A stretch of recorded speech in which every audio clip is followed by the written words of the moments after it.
Hello my dear student, संकल्प classes Mahoba में आप सभी का स्वागत। आज हम लोग रदरफोर्ड के परमाणु मॉडल के बारे में बात करने वाले हैं। ओके, कल हम लोगों ने थॉमसन के मॉडल के बारे में पढ़ा था। आज हम किसके बारे में पढ़ेंगे? रदरफोर्ड के परमाणु मॉडल में। तो इसी रदरफोर्ड के मॉडल को क्या कहते हैं? नाभिकीय मॉडल। इसी को क्या बोलते हैं? नाभिकीय मॉडल। ओके, अब देखें, इनमें रदरफोर्ड ने परमाणु मॉडल के साथ इन्होंने अल्फा कणों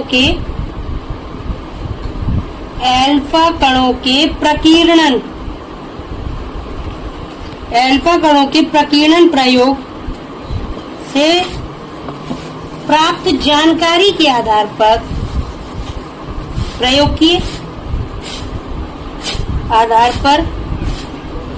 प्रयोग किए।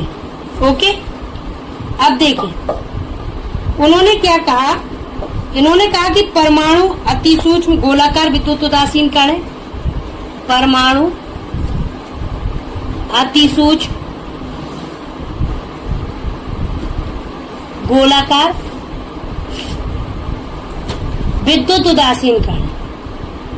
ओके, अब देखें, इन्होंने ये भी बताया कि परमाणु दो भागों से मिलकर बना है। कितने से? दो। कौन कौन से? एक धनावेशित भाग नाभिक,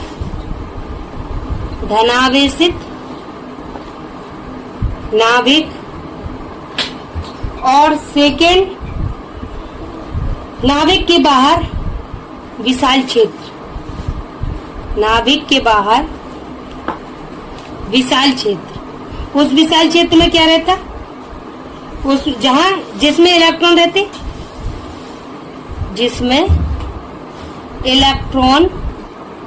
रहते, हैं। ओके, ये इनका पहला पॉइंट था। उन्होंने कहा था कि परमाणु अति सूक्ष्म गोलाकार विद्युत उदासीन कण है।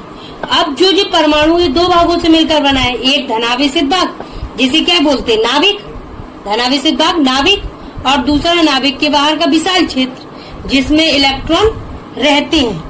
ओके, अब देखो दूसरा, परमाणु का कुल धनावेशित भाग। परमाणु का कुल धनावेश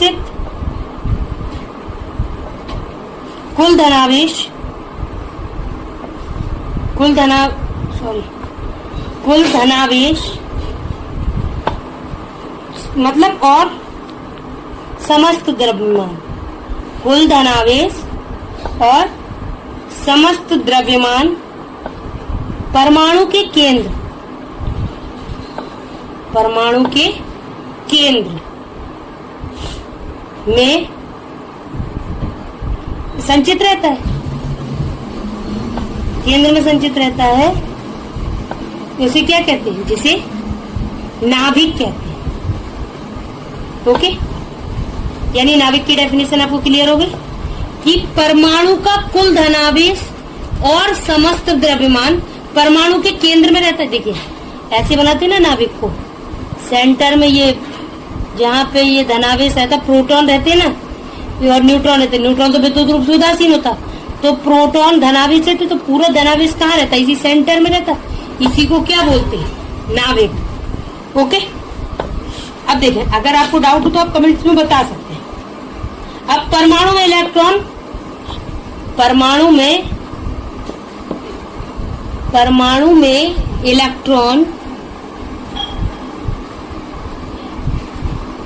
इलेक्ट्रॉन धनावेशित नाभिक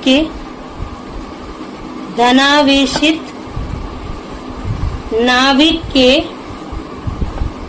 चारों ओर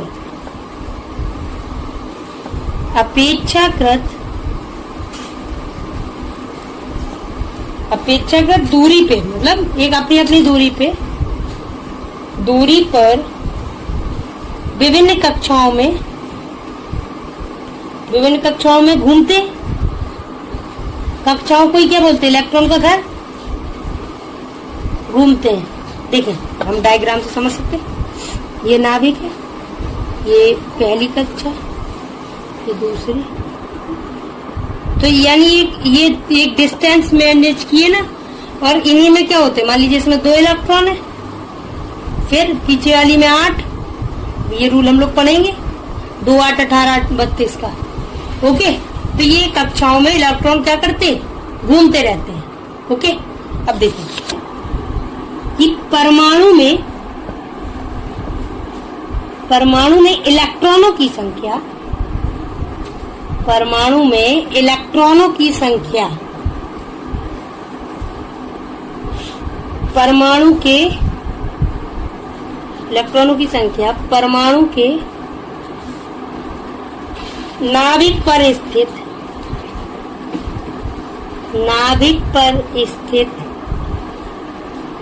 धनावेश के यूनिटों की संख्या के लगभग बराबर होता है, संख्या के बराबर होती है। यानी जितना धनावेश होगा उतना ही इलेक्ट्रॉन होंगे, तो इसीलिए परमाणु क्या होता है, विद्युत रूप से उदासीन। ओके, अब देखें, अब इलेक्ट्रॉन जो है वो धनावेशित, ये नाभिक है, नाभिक के चारों ये कक्षाएं, कक्षाओं में इलेक्ट्रॉन घूमते, नाभिक है, नाभिक के चारों ये क्या है, कक्षाएं, कक्षाओं में क्या घूमते, इलेक्ट्रॉन। तो देखें, अब जो ये इलेक्ट्रॉन घूमते हैं, इलेक्ट्रॉन पर अब जी आकर्षण बल लगाएगा ना, नाभिक क्या करेगा, इन पे एक आकर्षण बल लगाएगा, उसी की वजह से तो ये घूमते हैं। तो जो वो आकर्षण बल है इलेक्ट्रॉनों पर धनावेशित नाभिक, इलेक्ट्रॉनों पर धनावेशित नाभिक आकर्षण बल लगाता है, आकर्षण बल लगाता है, ठीक है। परंतु नाभिक में इसी बल की वजह से ये इलेक्ट्रॉन घूमते हैं, लेकिन नाभिक में नहीं गिरते। ये इलेक्ट्रॉन घूमते हैं चारों तरफ, लेकिन नाभिक में नहीं गिरते, क्योंकि इनमें जब जो घूमेंगे तो घूमने से भी तो बल लगेगा। तो एक परिक्रमण बल से उत्पन्न अपकेंद्री बल नाभिक में लगता, तो ये दोनों बल एक दूसरे को क्या कर, एक नाभिक लगा रहा और जो इलेक्ट्रॉनों के घूमने की वजह से एक बल लग रहा, तो ये दोनों बल एक दूसरे को क्या किए, मैनेज किए। इसी की वजह से इलेक्ट्रॉन नाभिक में नहीं गिरते। अगर ये गिर जाते तो नाभिक नष्ट हो जाता, तो परमाणु का क्या अस्तित्व, परमाणु भी खत्म हो जाता। तो इसीलिए ये दोनों बल क्या करते, एक दूसरे को संतुलन में बनाए रखते, इसीलिए इलेक्ट्रॉन नाभिक में नहीं गिरते। ओके, अब देखें इन्होंने क्या, जैसे थॉमसन ने क्या किया था, अपने मॉडल की तुलना तरबूज से की थी ना, वैसे ही रदरफोर्ड ने अपने परमाणु मॉडल की तुलना किससे की, सोलर सिस्टम से। जैसे वो कहते कि सारे ग्रह घूमते ना, लेकिन गिरते नहीं है ना कोई, तो वैसे ही इन्होंने अपने मॉडल से कहा, उन्होंने कहा जैसे सूर्य के चारों ओर घूमते रहते सारे ग्रह, है ना, तो वो बल मतलब उनमें भी एक बल आरोपित होता रहता। तो इसीलिए रदरफोर्ड के मॉडल को क्या कह सकते, सोलर या ग्रही मॉडल। रदरफोर्ड के मॉडल को हम लोग क्या कह सकते, रदरफोर्ड मॉडल, या क्या कह सकते, सौर मॉडल या ग्रही मॉडल। ओके, तो बोल सकते रदरफोर्ड मॉडल, सौर मॉडल या ग्रही मॉडल।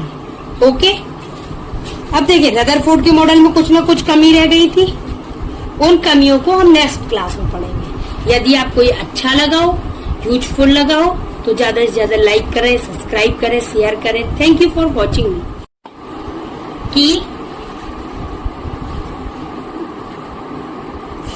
क्या कि इलेक्ट्रॉन निरंतर, जैसे नाभिक है, नाभिक की परिक्रमा, मतलब नाभिक की परिक्रमा कौन कर रहा है, इलेक्ट्रॉन। नाभिक की परिक्रमा करता हुआ इलेक्ट्रॉन, नाभिक की परिक्रमा करता हुआ इलेक्ट्रॉन निरंतर प्रकाश ऊर्जा का उत्सर्जन करेगा, निरंतर प्रकाश ऊर्जा का उत्सर्जन करेगा।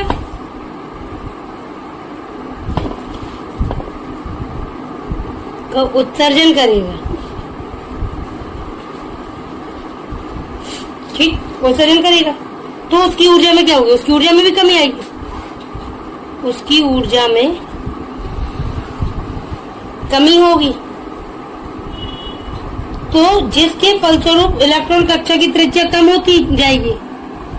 इसके बाद इसके फलस्वरूप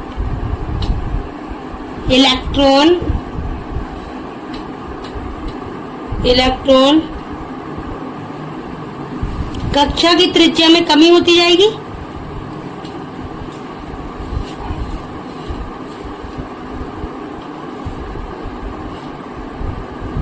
कमी होती जाएगी, ओके। और अंत में इलेक्ट्रॉन नाभिक में गिर पड़ेगा। अंत में इतनी कमी हो जाएगी कि अंत में इलेक्ट्रॉन कहाँ जाएगा, नाभिक में गिर जाएगा, नाभिक में गिर जाएगा। लेकिन अब नाभिक में इलेक्ट्रॉन गिरने का मतलब क्या है?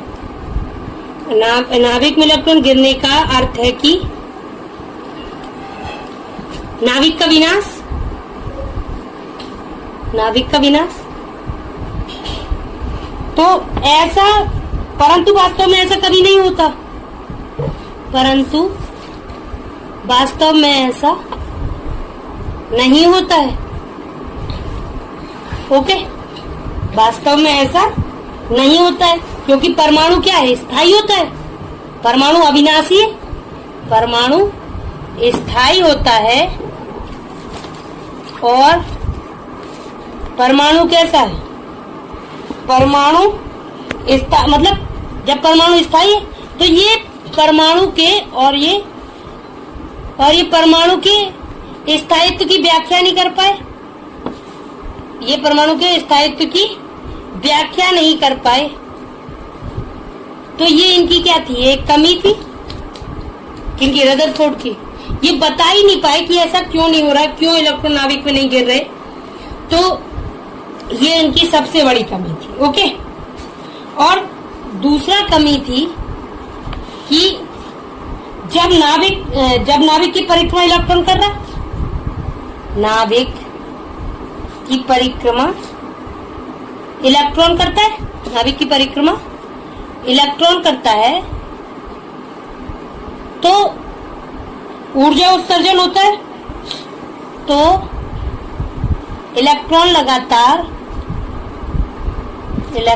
लगातार प्रकाश उत्सर्जन करता रहता है, प्रकाश उत्सर्जन करता रहता है ना। तो जब ये प्रकाश का उत्सर्जन करेगा तो परमाणु का, जब हम लोग इसमें स्पेक्ट्रम बनाएंगे तो इसका स्पेक्ट्रम, प्रकाश का स्पेक्ट्रम सतत होता है।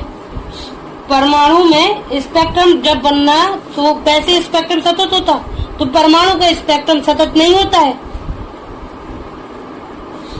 तो यानी स्पेक्ट्रम की आवृत्ति की कई रेखाएं हुई, आवृत्ति की कई रेखाएं हुई, तो इसीलिए रदरफोर्ड के परमाणु मॉडल में रेखीय स्पेक्ट्रम की व्याख्या नहीं कर पाएगी। ये रेखीय स्पेक्ट्रम कैसे बन रहा, रदरफोर्ड का परमाणु मॉडल परमाणुओं के रेखीय स्पेक्ट्रम की व्याख्या नहीं कर पाया,